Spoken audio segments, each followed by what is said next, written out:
Now, meanwhile, Trudeau's authoritarian tactics have sparked a massive backlash abroad and at home. Petty tyrant Justice Trudeau makes good on his promise to crack down on the freedom truckers. This is his true colors. I sit there and watch him divide and wedge and stigmatize Canadians every single day. Does the media have such a severe head injury that they don't see how comical this contrast is? Their Prime Minister was a complete liar, and that the federal government had become untrustworthy as an institution, along with all the legacy media outlets. We have the continual suspension of Parliament in Canada, which is a catastrophe that's now been extended essentially another year in an absolutely unprecedented and unwarranted move. And so the possibility for genuine opposition to the Trudeau government's policies has been dramatically reduced on the parliamentary front.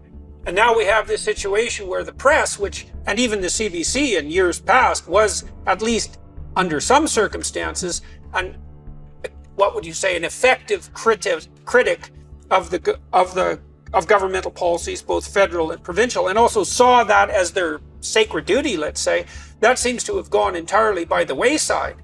And so that means Canadians are in a position. I saw this with the truckers' convoy. When Trudeau called them misogynists and bigots, and that they were attempting in some sense to foment a coup, my sense was that Canadians had a really hard option in front of them, which was to either decide that their Prime Minister was a complete liar and that the federal government had become untrustworthy as an institution, along with all the legacy media outlets, or that the truckers were reprehensible misogynists and bigots. And many Canadians decided to take the latter stance.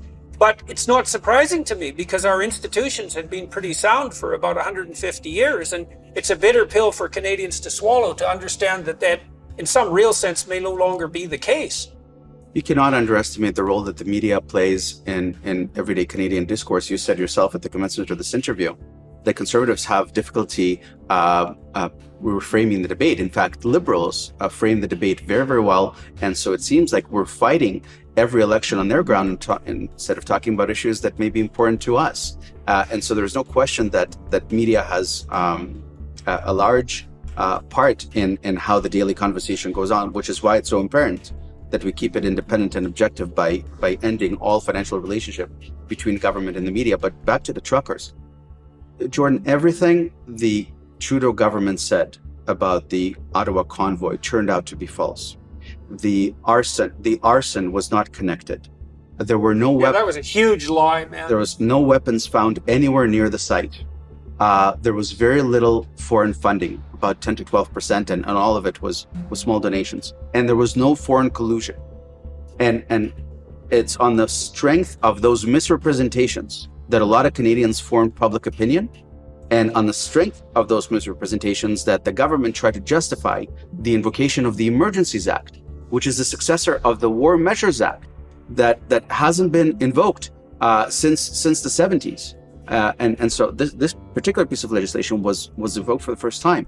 This is, of course, an affront to democracy, but it's important in how you stated that it was in fact the CBC that raised the prospect of foreign collusion, and one or two cabinet ministers pointed to evidence in the media in support of their suggestion that there was foreign collusion. So the government is funding the media. The media is speculating and is often wrong. The government is predicating action on the basis of such media speculation, and then justifies its invasive and very undemocratic action. So I think we're in real trouble here, and we got to rethink all of this. And while Trudeau, it seems to me that Trudeau believes his own press releases in some real sense. And I'm not actually quite as cynical about that as I might be, because I don't think it's possible to generate a web of deception around you, a web of instrumental deception around you, and simultaneously maintain your distance from that. And so I think when he feeds stories to the CBC, and then the CBC feeds them back, he believes it. It's not merely cynical, it's that he's trapped up in his own web of deception. I think we've been seeing in the last couple of years, one of the hallmarks of authoritarian regimes is that they peddle half-truths or things that often are not true. But quite often they tend to believe in the system, that the people around them are made to buy into those half-truths because that essentially strengthens the system. And we've seen that largely in our public health exercise. We've seen, for instance, that and even I'm talking about objective facts that we understood pretty well. For instance, we knew that the modeling was not reliable. The modeling was consistently overly aggressive. They would meet some of the metrics like cases, but we understood very early that the factor by which you have to multiply all the categories we're interested in, like hospitalizations or deaths, was constantly overstated. But despite that, even though time and time again the modelers were wrong, the government continued to this pervasive fear, this belief that we have to continue down this very aggressive path of mitigation that, of course, resulted in a catastrophe.